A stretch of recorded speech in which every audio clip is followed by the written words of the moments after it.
Olá, meu nome é Alexei, eu sou pastor, sou missionário e tenho o privilégio de estar coordenando o ITIP, o Instituto ITIP, aqui em Antofagasta e Coquimbo. Somos um grupo de professores e esta semana, nossa primeira semana de classe em el ano escolar 2023, uma semana diferente, onde você vai poder conhecer seu futuro professor e seu futuro conteúdo que deseja estudar com nós. Eu vou apresentar a vocês uma classe muito interessante que corresponde ao quarto ano escolar. E hablamos de estudar a igreja, eclesiologia. E de que trata estudar a igreja? Qual a importância? Qual o impacto que isso vai trazer para você e para sua labor, seu quehacer como cristiano em sua igreja em este mundo. Essa é a nossa grande tarefa de ensinar-lhes em este ano. Bueno, se você busca o dicionário, vai encontrar a definição de eclesiologia, que é disciplina teológica que estuda a igreja e todos seus aspectos. Bueno, onde está ubicada em nossa malha curricular? Em el quarto ano. ¿Por quê? El primeiro ano estudamos Antigo Testamento. Passamos todo o ano estudando Antigo Testamento.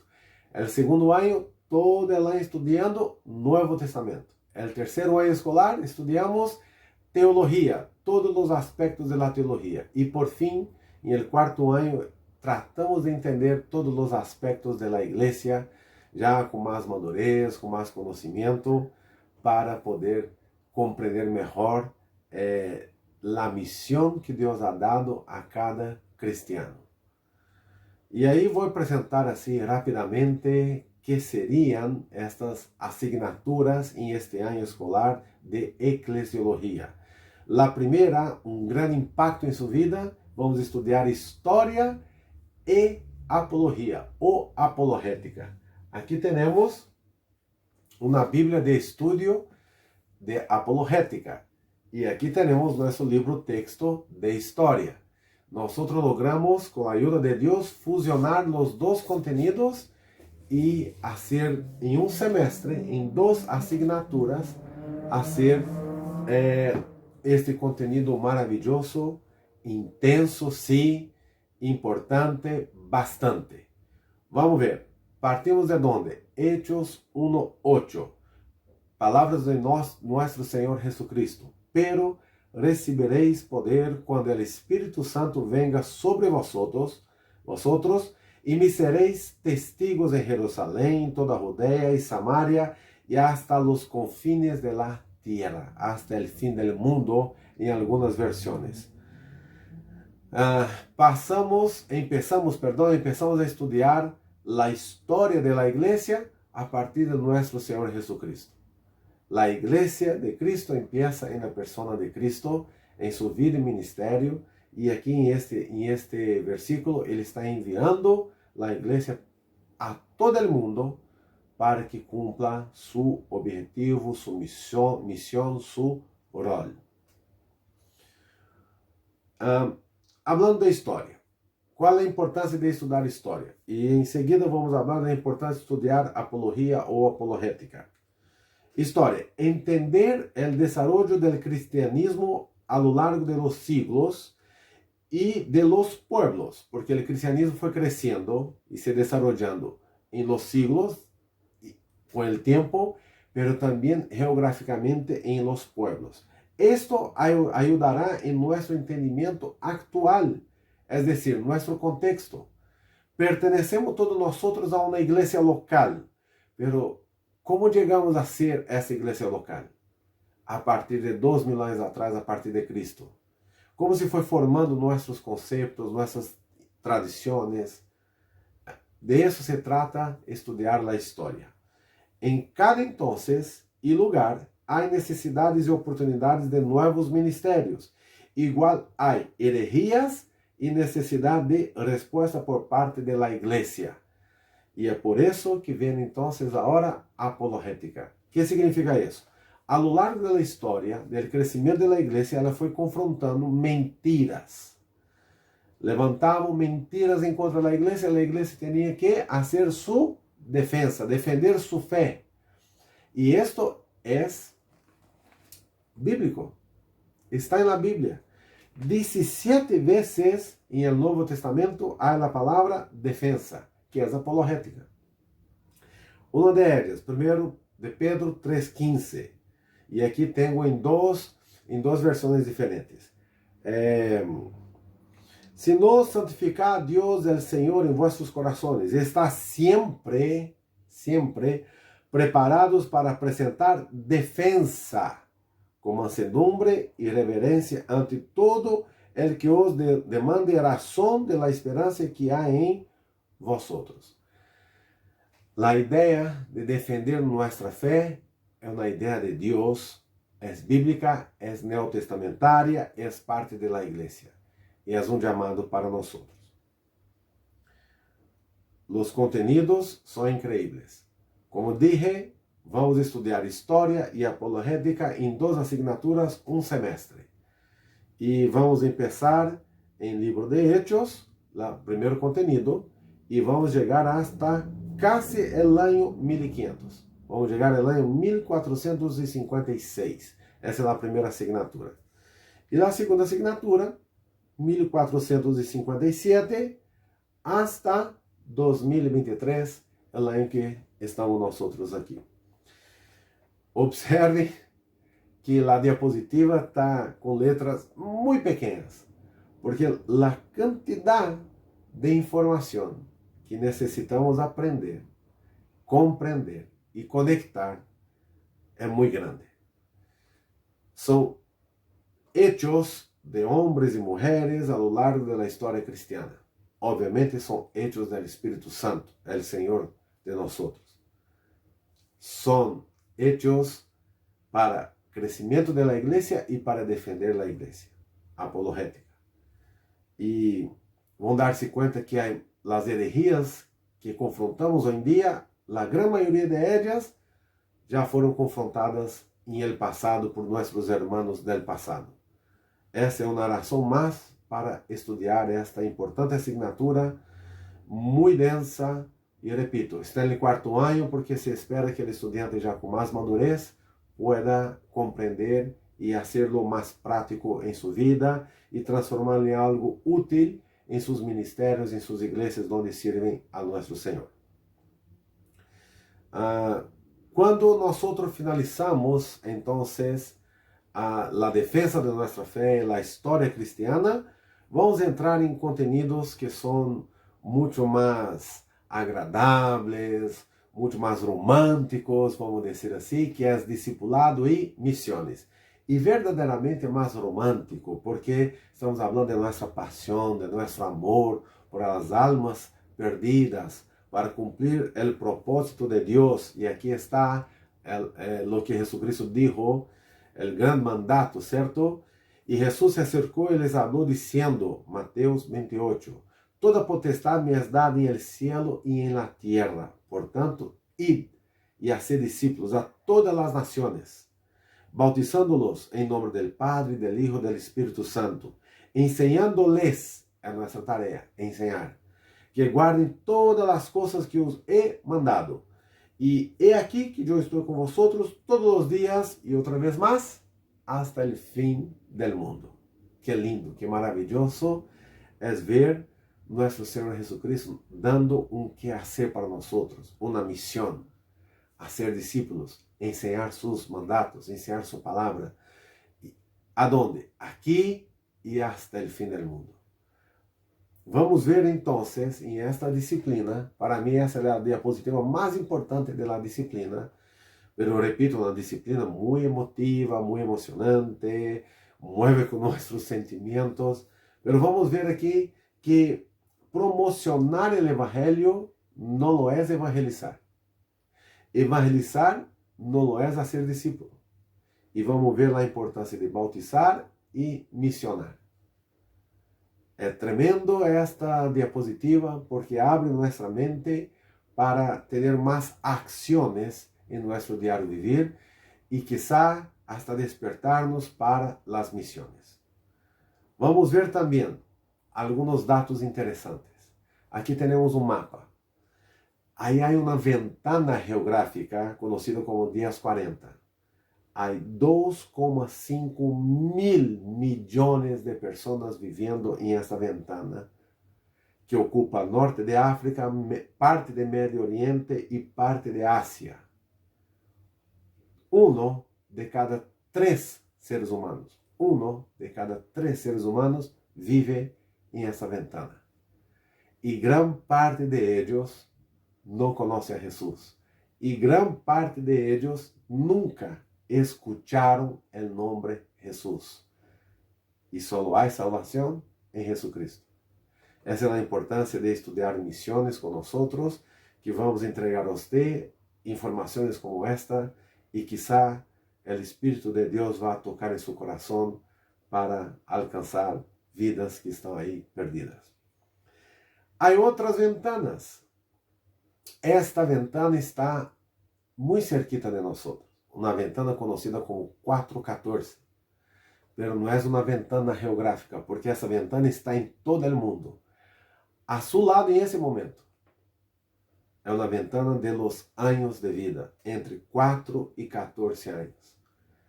Estude com nós e você vai ver os miles, milhões de pessoas em essa ventana, entre 4 anos e 14 anos, que necessitam escuchar de Cristo. E a importância de predicar a Cristo em esta ventana, ela é fundamental para a existência da igreja hoje e amanhã.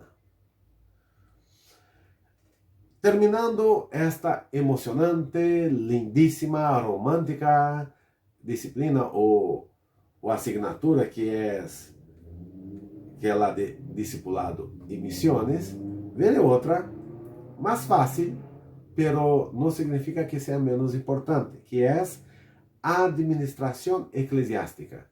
E é muito mais ampla de lo que nós podemos imaginar. Porque a vezes imaginamos administrar na igreja. Eu conheci esta igreja dessa foto. Estive aí como por 3 dias. É incrível. Há subterrâneo também. Há três pisos por debaixo da terra. E é incrível como essa igreja aqui tem um edifício de la igreja e ao lado tem o templo. Um templo para cerca de 4.000 pessoas. É incrível como esta igreja é ativa, actuante em la obra del Senhor. A quantidade de ministérios que tem, os idiomas que se hablam nessa igreja. É incrível. Agora, pensar em administrar uma igreja grande assim, imagínate quão difícil deve ser. E o peligro que é quando um pastor ou um líder empieza a gastar muito de sua energia na administração e perde o objetivo principal. De isso vamos falar em la administração eclesiástica. Nunca, jamás perder o objetivo principal. Aunque cumpla um rol tão importante administrar lo que sea que exija sua igreja. Vou explicar melhor. Aqui temos uma foto de uma igreja lindíssima, um templo lindíssimo, de uma igreja que não necessariamente é da mesma confissão de fé de nós, mas é uma igreja que se declara cristiana. E ao lado temos um grupo de pessoas por debaixo de um árbol. Quando falamos de administrar igreja, aqui temos dois extremos. Pero será que há alguma facilidade em um e por sua simplicidade? Ou será que é todo complexo? Vamos ver a importância a partir do momento que compreendemos essas letras verdes que estão aí. Administrar cultos e eventos. Administrar missões, as igrejas hijas. Administrar ministérios, que é diferente de administrar igreja. Vamos ver a diferença entre ministérios e igreja. Administrar finanças, dinheiro. Administrar comunicação na igreja. Administrar pessoas. Administrar documentos e obrigações legais. Administrar templo, instalações, equipos e materiais. E al final, apresentar um trabalho. Todas las asignaturas del Instituto ITIP a lo largo de 4 años, son 4 asignaturas por año. Son 16 asignaturas. Todas ellas tienen una presentación de trabajo, para que usted va enseñar a su profesor qué es lo que logró comprender, qué es lo que más le tocó su corazón. Espero que esta pequeña clase inicial, donde presento el contenido del 4º año, que es de Eclesiología, te motive a querer estudiar con nosotros. Imagínate llegar al 4º año del Instituto ITIP, pero ya logrando los años anteriores, que es todo el Antiguo Testamento, todo el Nuevo Testamento y toda la teología sistemática, teología bíblica. Espero que Dios le bendiga, espero que usted se matricule, siga con nosotros, y el deseo de mi corazón que tengamos un año escolar lindísimo. Muchas gracias, que Dios le bendiga y nos vemos en sala de clase. Chao, chao. Ese es el llamado transformador. Ese es el llamado que hará de nuestras vidas con propósito, vidas que valga la pena vivir. Hermano, si no te involucras en misiones, habrás perdido no solo el privilegio, habrás perdido el objetivo central, el propósito por el cual Dios nos ha puesto en esta tierra.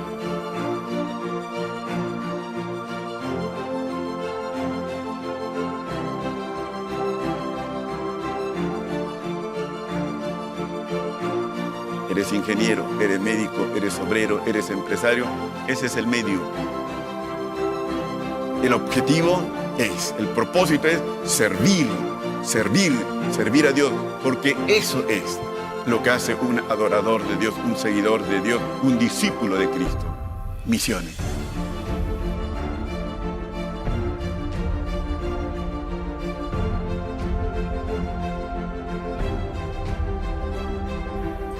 Jóvenes, empiecen lo más pronto.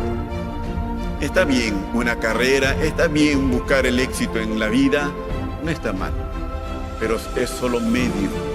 El objetivo, el propósito, la meta es ser un hombre, una mujer, un cristiano, una cristiana que cumple con la misión a la cual Dios lo ha llamado.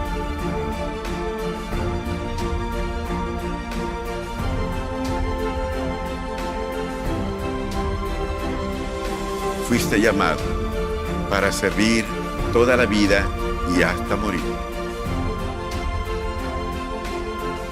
Misiones es siempre mientras haya un respiro en esta tierra.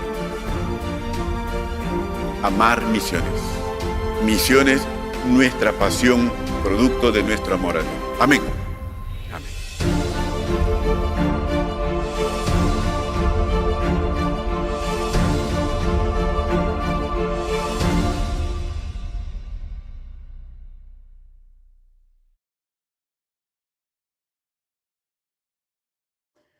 Mis amados hermanos, mis amados estudiantes, junto con saludarlos, los bendigo en el poderoso nombre de nuestro Señor Jesucristo. Bueno, mi nombre es Mario Rodríguez y voy a ser su profesor de Antiguo Testamento. También me desempeño como pastor, así que vamos a tener muy buenas conversaciones en esta enseñanza bíblica. Bueno, como profesor del Antiguo Testamento, quería hacer una introducción a lo que va a ser este estudio, este precioso estudio, en la cual lo primero es invitarlos a transportarnos, ¿cierto? A transportarnos en una línea de tiempo, viajar al pasado, viajar a otra cultura, tratar de entenderla, tratar de estar presente en los hechos de forma imaginaria y darle paso, ¿cierto? Abrir la mente, abrir la imaginación para vivir lo que se vivió en esos tiempos. Bueno, este gran estudio, ¿cierto? Este gran estudio que se va a desempeñar en este primer año sobre el Antiguo Testamento constituye la historia bíblica. El propósito y el objetivo principal ha sido ayudar a cada estudiante bíblico a visualizar de mejor manera cada registro inspirado por Dios, como un desarrollo progresivo de la revelación de la verdad divina y redentora de nuestro Señor Jesucristo.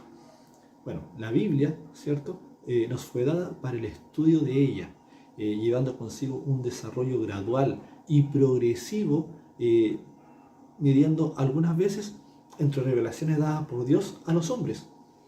Pero este gran trabajo que es la Biblia, las Santas Escrituras, unos grandes números de personas de distintas profesiones u oficios intervinieron para escribir, ¿cierto?, las palabras que han sido inspiradas en este libro sagrado, que es la Biblia. Entonces, el desarrollo de este gran trabajo es totalmente divino. Cubrió un periodo de más de 1600 años, ¿cierto?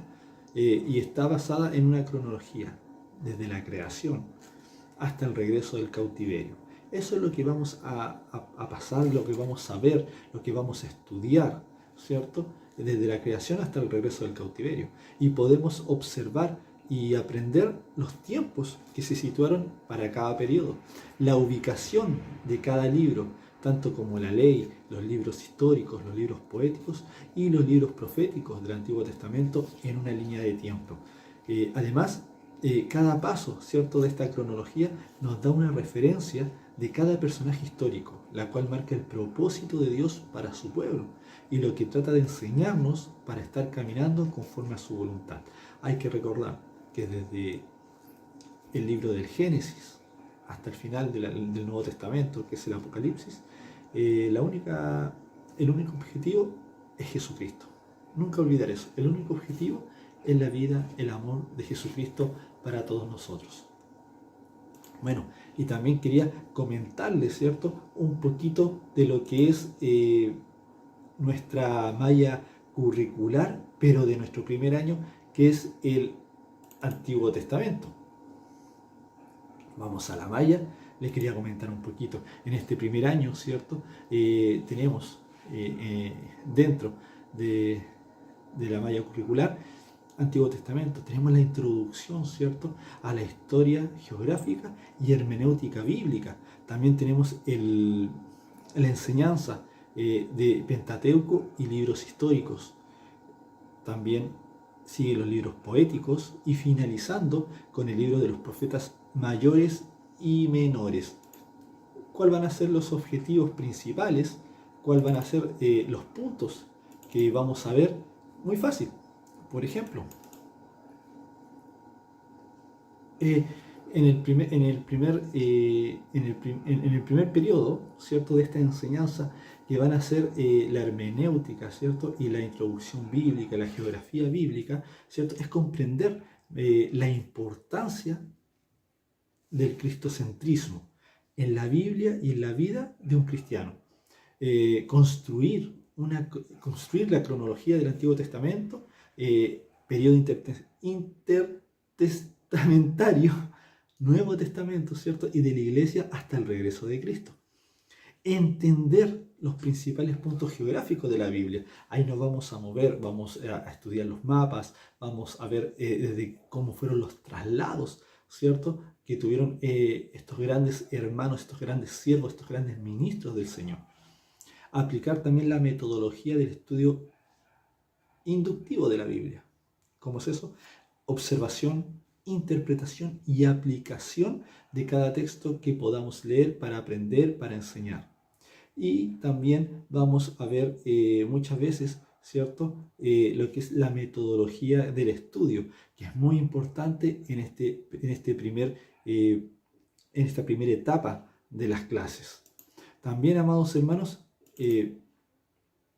amados estudiantes, vamos a ir a un primer punto, ¿cierto? Hablamos que venía el Pentateuco, ¿cierto?, la Torá, juntamente con los libros, ¿cierto?, con los libros históricos. Y cuando buscamos buscar, ¿qué es lo que buscamos? ¿Cuál es el objetivo de los libros, tanto la Torá o Pentateuco, juntamente con los libros históricos? Es comprender que la salvación siempre fue una sola promesa, que fue la promesa de Dios.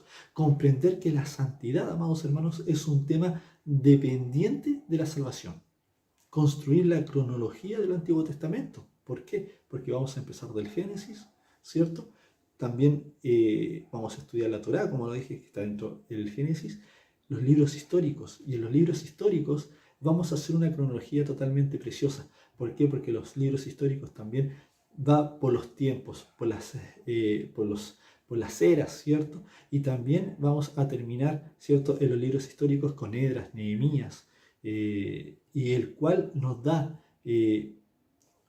una parte en la cual podemos organizar, ¿cierto?, la cronología, en la cual podemos confeccionar una cronología, ya que vamos a pasar tanto por la historia de la creación, que es en el Génesis, el libro de Éxodo, el libro de Números, Levítico, de Deuteronomio, para luego pasar también por el tiempo, ¿cierto?, de Josué, que es el tiempo de la conquista, también el tiempo de los jueces, ¿cierto?, de los jueces de Israel. Vamos a estar también con el periodo de los reyes, la división de los reinos y también la vuelta al cautiverio. Entonces podemos armar una cronología del Antiguo Testamento solamente en la primera etapa.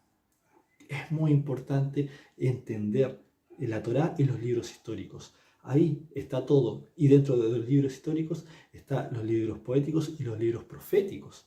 Es muy importante. Esta primera etapa es la base de todo el Antiguo Testamento, amados hermanos. Y obviamente analizando el contexto histórico de cada libro. En el Génesis tenemos la creación, ¿cierto? Juntamente la creación del hombre, pero también tenemos la creación. Y también se divide en varias etapas. Por ejemplo, el pecado, la promesa de salvación, el diluvio, los patriarcas. Ahí es donde vamos a dividir el Génesis para entenderlo bien, entre la creación y los patriarcas. Bueno, y también viene el libro de Éxodo. Recordemos que en el libro de Éxodo es la salida, ¿cierto? Finalizar la esclavitud, ¿cierto?, por la nación egipcia, en la cual Dios muestra varios milagros también con el peregrinaje, ¿cierto?, que se hace en el desierto. Ahí el Dios muestra todo su poder, todo su amor y su misericordia por un pueblo que se está formando como suyo. También tenemos los libros de Números, Levítico, Deuteronomio. En Levítico es muy importante y llamativo porque nos muestra las fiestas en la cual condecoramos, ¿cierto? Adoramos a nuestro Dios. Y nos enseña, tanto en Levítico también, como podemos trasladarlo al Nuevo Testamento. Deuteronomio nos enseña también la repetición de la ley, la repetición de la ley que se da en el libro de Éxodo, cuando Moisés, ¿cierto?, en ese peregrinaje van al monte Sinaí y el Señor le da las tablas de la ley. ¿Para qué? Para seguir una vida en santidad. ¿Por qué Deuteronomio? ¿Por qué la repetición de la ley? Porque pasaron muchos años en ese peregrinaje y muchos que ya tenían edad murieron, pero venía su descendencia y la descendencia no sabía de la ley. Sabía que había un Dios, pero no había una explicación mayor. Entonces Moisés tiene que repetir esta enseñanza de la ley. Bueno, y seguimos, ¿cierto?, en el tiempo de la conquista por Josué. El Señor nombra a Josué como sucesor de Moisés, en el cual van a la conquista de un pueblo donde fluye la leche y la miel. Pero había algunas barreras, algunos tropiezos, algunas piedrecillas que saltar. Pero ahí en la conquista, en el tiempo de la conquista por Josué, vamos a ir viendo el contexto de todo el desarrollo de este libro. También tenemos el libro de los jueces de Israel. El pueblo no tenía rey y el pueblo hacía lo que quería. Por eso el Señor levantaba jueces. Y era un modelo totalmente cíclico, porque Israel desobedecía, ¿cierto? Israel después venía siendo oprimido, Israel pedía la ayuda, Israel era liberado por un juez, ¿cierto?, que levantaba el Señor. Israel queda un tiempo en paz, pero después vuelve de nuevo a desobedecer y así se torna totalmente cíclico. Y después vienen los libros, ¿cierto? Está el libro de Ruth, también está el libro de Primera y Segunda de Samuel, en la cual ahí empieza también a nombrar los reyes, ¿cierto? El tiempo de los reyes, por ejemplo, Primera y Segunda de Reyes, Primera y Segunda de Crónicas, ahí nos nombra, ¿cierto? Nos explica cada personaje, cada rey, ¿cierto? Tanto el reinado del norte y el reinado del sur. ¿Por qué? Porque se provocó una división de los reinos. Y después tenemos los libros de Esther, Esdras y Nehemías. En Esdras y Nehemías podemos ver la vuelta al cautiverio, cómo se desarrolló todo en el contexto, cómo había un pueblo que tuvo que volver a conocer a un Dios, tuvo que volver a reencantarse con la ley, con la palabra de Dios, con la voluntad de nuestro Dios. Y también tenemos el libro de Esther, es precioso.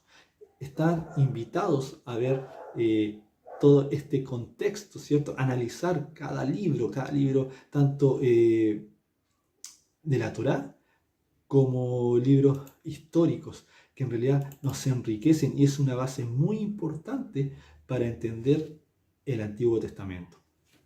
También tenemos los libros, ¿cierto? Tenemos los libros poéticos, como cuáles. Tenemos el libro de los Salmos, que son 5. Son 5 libros poéticos. El libro de los Salmos es 1, ¿cierto? El libro de Proverbios, el libro de Job, el Cantar de los Cantares y Eclesiastés. Entonces podemos ver, amados hermanos, podemos ver la enseñanza que nos deja cada libro. Por ejemplo, podemos analizar, ¿cierto?, las particularidades en la escrita poética hebrea. Por eso los invitaba, amados estudiantes, a viajar por el tiempo, a tener un viaje espectacular de enseñanza, de conocimiento, de aprendizaje. También vamos a poder ver y examinar las riquezas teológicas en cada libro poético. Valorar las emociones, amados estudiantes, de cada grupo literario, cómo se expresaban. Aplicar el diario vivir y en la rutina, ¿cierto?, de la iglesia, los textos poéticos. Y se van a encontrar con una riqueza, amados estudiantes, de textos, de formas literarias, cómo podemos, ¿cierto?, aplicarlo. Y también podemos diseñar el contexto histórico en cada libro. En el libro de Proverbios, ¿cierto?, está la relación del hombre con Dios, la relación del hombre consigo mismo, la relación del hombre con otros seres, el libro de los Salmos, ¿cierto?, los cánticos a Dios, el libro del Cantar de los Cantares, el libro de Eclesiastés, que nos dice también, es un libro de amor, ¿cierto?, el Cantar de los Cantares, el libro de Eclesiastés, la vanidad misma. Ahí el rey Salomón nos habla de la vanidad, ¿cierto? Sin Dios la vida es vanidad. El libro de Job, que también vamos a abrir nuestra mente con el libro de Job. El libro de Job también vamos a ver cuáles fueron las características, analizar el contexto bíblico, histórico del libro de Job, que trae muchas expectativas y muchas interrogantes muchas veces, que también acá la podemos desarrollar. Y tenemos los libros proféticos en los cuales tenemos que identificar, ¿cierto?, y comparar los profetas mayores y menores, ¿cierto?, y su literatura. A través de su literatura vamos a saber en qué tiempo están ubicados, si antes del cautiverio, durante el cautiverio o post cautiverio. Y ahí nos podemos dar cuenta según su expresión literaria. También crear la cronología de los profetas. Nos podemos ver en el tiempo, en el contexto de los años, podemos crear la cronología también donde se ubicaban los profetas. Analizar, amados estudiantes, los mensajes mesiánicos en los libros proféticos. Comprender el mensaje central de los profetas. Exaltar la palabra de Dios, ¿cierto?, que era la ley de Moisés, y al Mesías de Dios, que era la promesa de nuestro Dios. Y formular, analizar el contexto histórico en cada libro, amados estudiantes. Yo les dejo esta invitación. Es una invitación poderosa, es una invitación muy importante en la cual tenemos la oportunidad de aprender, ¿cierto?, de la palabra de nuestro Dios. Podemos aprender para después tener un contexto mayor, ¿cierto?, para poder enseñar, para poder ver la vida de nuestro Dios desde otro punto de vista. La enseñanza nos abre la mente. Y el caminar, el desarrollo de cada libro, el desarrollo de cada sistema, de que vayamos desarrollando, estudiando, vamos a ver que siempre nos trae una sorpresa, algo nuevo que aprender. Así que, amados hermanos, amados estudiantes, están invitados, ¿cierto?, a viajar por el tiempo, a retroceder durante 5.000, 6.000 y un poquito más de años, ¿cierto?, para tratar de entender primeramente cómo fue desde los comienzos de la creación hasta la vuelta al cautiverio. Cómo vamos a ver cómo el Señor llamaba, cómo hablaba, ¿cierto?, con cada siervo. Vamos a ver cómo el Señor aplicaba la disciplina dentro del pueblo. Vamos a ver los llamados de los patriarcas, ¿cierto?, cómo se formó el pueblo de Dios, ¿cierto?, los milagros que nuestro Dios hacía. Vamos a ver también, como les digo, como les dije anteriormente, la época de la conquista, las guerras, vamos a ver la forma militar, política, ¿cierto?, social que había en este Antiguo Testamento. Y bueno, también vamos a ver cómo nuestro Dios usaba reyes totalmente idólatras paganos para favorecerlo a él también, así como un rey Ciro, ¿cierto?, rey de Persia, cuando Persia era un país sumamente contaminado. Pero aún así el Señor lo usó para que pudiera volver su pueblo del cautiverio. Y también nos enseñaba muchas cosas. La reconstrucción del templo, ¿cierto? Podemos ver también ese periodo en el cual es muy precioso, es muy hermoso. Así que, amados estudiantes, quedan invitados a meternos a la máquina del tiempo, viajar por el tiempo, tratar de expandir nuestra mente, abrir la mente, ¿cierto?, y posicionarnos en cada época, en cada estudio. Que Dios lo bendiga mucho. Bendiciones, amados estudiantes.